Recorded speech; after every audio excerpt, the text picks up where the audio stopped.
आप सभी श्रोतागणों का एक बार फिर से स्वागत है मेरे चैनल रागनी सिंह में।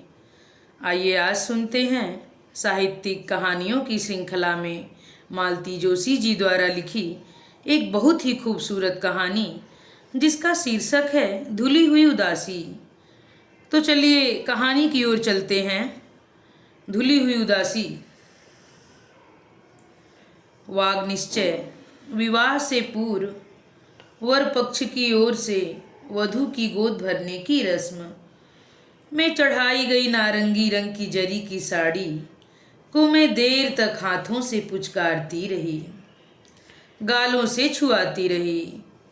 ससुराल से मिली यह पहली ही साड़ी थी, पर उस समय मन भरकर देख नहीं पाई थी, क्योंकि छोटी मामी ने देखते ही उपेक्षा से मुंह फेर लिया था और मौसी ने मुंह बिचकाकर कहा था, हार्डली 35 रुपए की होगी। इसलिए मैंने भी उदासीन भाव से परे रख दी थी। लेकिन अब गोद में लेकर बैठी हूँ, क्योंकि घर में कोई नहीं है। सब सीमांत पूजन, बारात का जनवासे में स्वागत, प्राचीन काल में बरातें गांव से बाहर ठहरती थीं, यह शब्द तब का है को गए हुए हैं। घर में 2 ही प्राणी हैं, एक मैं, कल के समारोह की दुल्हन, दूसरी नानी माँ, जो चूल्हे के पास कुछ खटर पटर कर रही हैं। आते ही सब लोग खाना मांगेंगे। दिन भर खप कर जो बनाया गया वह सब तो बारात के लिए भेज दिया गया है। बारात, हाँ, हंसी तो आती है। कुल जमा 5 आदमी ही तो आए हैं। वर के माता पिता, भाई भौजाई और एक बहन। पर इतनों का किराया भी तो हम लोग नहीं दे सके। 2-3 बार ढंग का खाना खिला दें, यही बहुत है। मामा की साली के घर में उन्हें टिका दिया है। जितने बराती हैं उतने ही घराती। मौसी मौसा आए हैं। मौसा जी की वकालत कुछ चल निकली है। इसी से मौसी दिन भर चाय और खाने पर नाक भौं सिकोड़ती रहती हैं। अपने गहने और कपड़ों का प्रदर्शन करती रहती हैं, पर कभी मामी से यह नहीं कहा, भाभी आज तुम ये साड़ी पहन लो। छोटी मामी हैं जो कपड़े पहनने के लिए आग्रह तो करती हैं, पर उसके साज संवार के लिए ऐसी ऐसी हिदायतें देती हैं कि तन बदन में आग लग जाती है। दिन भर अपने बच्चों के हाथ मुंह धुलवाती रहती हैं। छोटे मामा बेचारे दिन भर एक न एक को लादे ही रहते हैं। साथ में उनका साला रमेश भी है, जो दिन भर कांच में देखकर बाल काढ़ता रहता है। सुना है 2-1 साल से एमए करके बेकार घूम रहे हैं। पिछले साल मामी ने शायद इसी के साथ मेरे विवाह की बात उठाई थी। तब छोटी मामी ने ऐसा करारा जवाब लिख मारा था कि मामी अपना सा मुंह लेकर रह गई थी। सबसे श्रेष्ठ अतिथि और पूजनीय हैं चाचा जी, जिन्हें केवल मेरे कन्यादान के लिए निमंत्रित किया गया है। इस पावन कार्य के लिए उन्हें रेल किराए के जो 20 रुपए खर्च करने पड़े हैं, उसका बखान वे इतनी बार कर चुके हैं कि मामा ने उनके वापसी टिकट की व्यवस्था कर रखी है। इतने से मेहमानों का निर्वाह इस घर में जैसे तैसे हो ही रहा है। फिर भी कल 8-10 घंटों के लिए विवाह कार्यालय जाना पड़ेगा, क्योंकि शास्त्रों के अनुसार मामा के दरवाजे पर मेरा विवाह मंडप नहीं लग सकता। उतने से समय के 40 रुपए किराए के देने पड़ेंगे। यह तो गनीमत है कि दिन ही दिन में सब काम निबट जाएंगे, नहीं तो रोशनी की व्यवस्था और करनी पड़ती। बाजे गाजे का तो कोई प्रश्न ही नहीं था। कल मुहूर्त बेला में 2 पीपी वाले आ जाएं तो बहुत हैं। मामी ने 20 बार कहा होगा, निमा अपनी सहेलियों की लिस्ट दे दो, सबको निमंत्रण भेज दूं, पर मैंने जानबूझकर किसी का नाम नहीं बताया। भला यह भी कोई शादी है, कौन अपनी हंसी करवाए। फिर भी मामी ने मेरी कुछ खास सखियों को जया के हाथ बुलवा भेजा है। दुल्हनों की तरह सजी धजी वे अब तक मेरे पास बैठी चुहल कर रही हैं और अब सबके साथ वर पूजा, वर दक्षिणा या दहेज और पोशाक आदि देने का कार्यक्रम देखने गई हैं। पता नहीं वहां जाकर क्या देखने को है। वर दक्षिणा के नाम पर 11 रुपये और नारियल, पोशाक के नाम पर एक टोपी और रुमाल, और वर के नाम पर अंतःपट पर कितने ही चित्र घूम गए। रोबीले बांके सांवले सुगठित व्यक्तित्व के स्वामी, अच्छी सी नौकरी वाले, बड़ी बड़ी डिग्रियों वाले, पर कोई भी तो नहीं ठहरा। किसी को पोजीशन की लालसा थी, किसी को दहेज का मुंह था। किसी कपड़े की दुकान पर गज मीटर से कपड़ा नापने वाला सेल्समैन अपनी स्वर्गीय बहन की लड़की के लिए जो कुछ कर सकता था, उससे संतुष्ट होने वाला कोई नहीं मिला। कोई मिला भी तो दरवाज़ा खड़का और मामी भीतर आई। उनके हाथ में वे रीते थाल थे जिनमें वे नाश्ते और हल्दी कुमकुम का सामान ले गई थीं। उनका चेहरा बेहद उतरा हुआ था। मेरा कलेजा धड़क उठा। क्या यहाँ भी कुछ? पर वधू सुलभ लज्जा से मैं पूछ न सकी। प्रतीक्षा करती रही कि नानी अवश्य कुछ पूछेंगी, पर उनकी धुंधली आंखों को मामी के चेहरे का उतार चढ़ाव भला कहाँ नजर आता। आखिर न रह गया तो साड़ी को गोंद से उतार कर मैं रसोई में आ गई। नानी ने सोचा कि मुझे भूख लग आई है, पुकार कर बोली, अरे सुन तो, जरा एक रंगोली की लकीर को खींच दे, लड़की खा पी कर सो रहेगी, तुम्हारी पंगत तो 12 बज जाएंगे। मामी ने निःशब्द ही एक रंगोली की बेल बना दी। पड़ोस से मांगी हुई स्टील की थाली में खाने के साथ एक लड्डू और एक गुजिया भी रख दी गई। अब मुझसे नहीं रहा गया, पूछ ही तो लिया, मामी क्या हुआ? क्या फिर मौसी ने कुछ कह दिया? तुम इतनी उदास क्यों हो? लेकिन जवाब दिया नानी ने, पगली तू घर छोड़कर जा रही है न कल, इसी से बेचारी उदास है। कहते कहते उनका गला भर आया। मेरी भी आंखों में आंसू आ गए। मामी खींच कर बोली, ओहो, लड़की को खाना तो खा लेने दिया होता। अपने स्वर की असाधारण तेजी पर वे खुद ही सहम गईं। मुझे उन दोनों का मन रखने के लिए खाने का नाटक करना ही पड़ा। मैंने मुश्किल से 4 कौर खाए होंगे कि मौसा जी आंधी की तरह घर में घुस आए। गरज कर बोले, अम्मा, मैं पूछता हूँ कि गंगाधर को यह क्या हो गया है? मैं और नानी सहम गए।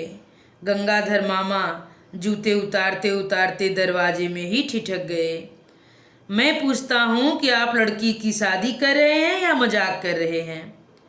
मौसा जी ठेठ वकीली लहजे में बात कर रहे थे। क्या आप जानते हैं कि यह कितने जोखिम का काम है? कितनी खोजबीन करनी होती है? यह थोड़े ही है कि जो भी मिला उसे ही पकड़ा दिया। अरे आपको अनुभव नहीं है तो हमसे पूछते, कहते। आप तो जानती हैं कि 3 लड़कियों की शादी कर चुका हूँ। पूछने पर 100 ठिकाने बता सकता था, पर यहाँ तो किसी को कुछ गिनते ही नहीं हैं। But the poor girl suffers, छोटे मामा ने दयार्द्र होकर कहा। जरा भी तो स्मार्टनेस नहीं है, छोटी मामी भिनभिनाई। And he is not even a graduate, मामा के साले साहब ने पुट दिया। मैंने सुना है कि लड़का दुहेजू है। ईश्वर जानता है भैया की आत्मा को कितना कष्ट हो रहा होगा। ये शब्द थे श्रीमान चाचा जी के, जो दुपट्टे के छोर से आंखें पोंछ रहे थे। आरोपों की इस झड़ी से मामा और मामी निश्चल अपराधी मुद्रा में बैठे थे। नानी शून्य दृष्टि से देख रही थी। मेरी आंखें थाली में पड़े महिम लड्डू के प्रतिबिंब पर जम गई थीं। अभी शाम तक मेरे मन में इस विवाह के कारण अपने प्रति करुणा से भर उठा था। इस समय उन लोगों के वाद विवाद से मेरा सिर चिकराने लगा। ऐसा लग रहा था मैं किसी मझधार में डूब रही हूँ और किनारे पर खड़ा हर व्यक्ति मुझे उबारना चाहता है। उनका यह दंभ, यह दिखावा अब मन को जैसे कचोटने लगा। मौसी जो चल कर आने के कारण हाँफ गई थी, अब तक चुपचाप खड़ी थी, अपनी कांजीवरम साड़ी को गर्द भरी दीवार से बचाते हुए बोली, अरे बेटा गंगाधर, शादी बड़ी जिम्मेदारी का काम है, हर किसी के बस की बात है भला। तू बड़ी बहन जानकर मुझे लिखता तो मैं वहीं बुलाकर इसका ठाठ से ब्याह रचा देती। तूने बस एकदम ही तैयारी कर दी। ऐसे कहीं शादी होती है? भला कौन इसे शादी का घर कहेगा? एक बाहर लगे हुए गणेश जी को छोड़कर और क्या किया गया है? इसी बहाने रंग रोगन हो जाता तो घर चमक उठता। आज 2 पीपनी वालों का भी इंतजाम नहीं हो सका। सारे काम जैसे सूने सूने ही लगे। संस्कार तो बेटा एक बार ही होता है। मैंने तो सुना है कल बारात भी तांगे में ही निकलेगी। ये काम तो तुझे जीजा जी से कहने थे, फर्स्ट क्लास इंतजाम हो जाता। तुम हमेशा पॉइंट से भाग जाती हो। भला बात क्या हो रही थी और तुम्हें टीम टाम की पड़ी है? मौसा जी बोले, अब लड़का पसंद नहीं है तो क्या शादी रोक दोगे? क्यों नहीं? अभी क्या बिगड़ा है? अभी 12 घंटे हैं। नीमा अब भी विचार करके हमें अपना फैसला बता सकती है। देख रही नीमा, तू चाहे तो कल ही मैं तुझे अपने साथ ले जा सकती हूँ। कुमुद कुसुम के समय की 1-2 लिस्टें अब भी घर पर हैं। मौसी ने मानो अपना वरद हस्त मुझ पर रखते हुए कहा। इन सब के बीच मेरा दम घुटा जा रहा था। हर कही हुई बात के 100 प्रतिवाद मन में उमड़ घुमड़ रहे थे। तभी मामा बोले, मामा जिन्होंने जीवन में कभी किसी से कोई अपशब्द नहीं कहा था, किसी से अपशब्द नहीं सुना था, भर आई आवाज में बोले, नीमा ईश्वर साक्षी है, मैंने अपनी शक्ति भर तेरे लिए सब कुछ किया है, लेकिन बेटा इससे अधिक शक्ति मेरी नहीं है।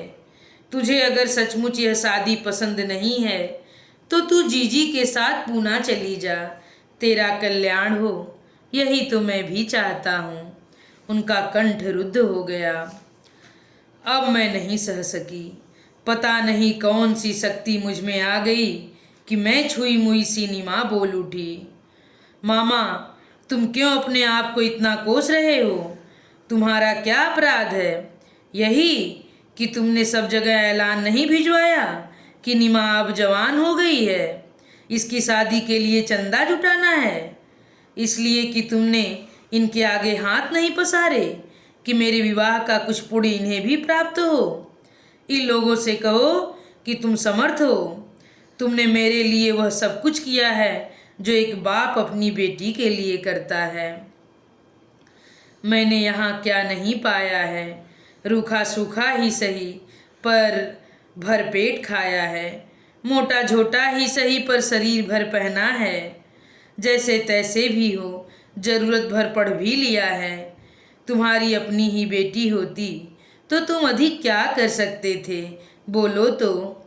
मामा अवाक होकर मेरा मुंह देख रहे थे और सब भी शायद मुझे ही देख रहे थे। मैंने उनकी तीखी नज़रों की चोट से तिलमिला कर कहा, मामा तू इन सब से कह दो कि राखी भाई दूज पर 2-4 रुपए भेजने से और 1-2 साल में एक आध उतरी हुई साड़ी देने से ही कर्तव्य समाप्त नहीं हो जाता। लड़की को पालने के लिए और भी कुछ करना पड़ता है। मौसा जी से कहो कि शादी के तैयारी पाउडर की चाय नहीं है कि पसंद ना आने पर फेंक दी। इसमें समय और रुपया लगता है, तपस्या करनी होती है। मौसी से कह दो कि हमारे पास भी लंबी लंबी सूचियां हैं, पर बड़े ठिकानों को तोलने के लायक रुपया हमें कहीं से नहीं मिला। और ये भाई की आत्मा की दुहाई देने वाले हमारे चाचा जी हैं। क्या उस दिन उस आत्मा ने आवाज़ नहीं दी थी जब मेरी विधवा माँ की 8 साल की बच्ची को भाई के टुकड़ों पर पलने के लिए भेज दिया गया था? और तुम कहते हो कि मामा कि ये सज्जन मेरा कन्यादान करेंगे, जबकि इसका अधिकार सिर्फ सिर्फ तुम्हें है, सिर्फ तुम्हें मामा। कहते कहते मैं फफक कर रो उठी। अब तक सारा कमरा खाली हो गया था। मेरा कांपता हुआ सिर मामी की गोद में था। वे मेरे आंसुओं से भीगे मुख पर हाथ फेर रही थी। उस स्पर्श में कृतज्ञता झलक पड़ी थी। कल का दिन एक अनिवर्चनीय गरिमा से भर उठा था। और अंतिम इसी भावपूर्ण शब्दों के साथ कहानी यहीं पर समाप्त होती है। आप सभी श्रोतागणों से एक बार फिर से मेरा विनम्र अनुरोध है कि मेरे द्वारा बोली जाने वाली यह कहानी अगर आप लोगों को पसंद आई हो तो कृपया मेरे चैनल को सब्सक्राइब, वीडियो को लाइक और कमेंट करके अपने सुझाव ज़रूर बताइए। धन्यवाद।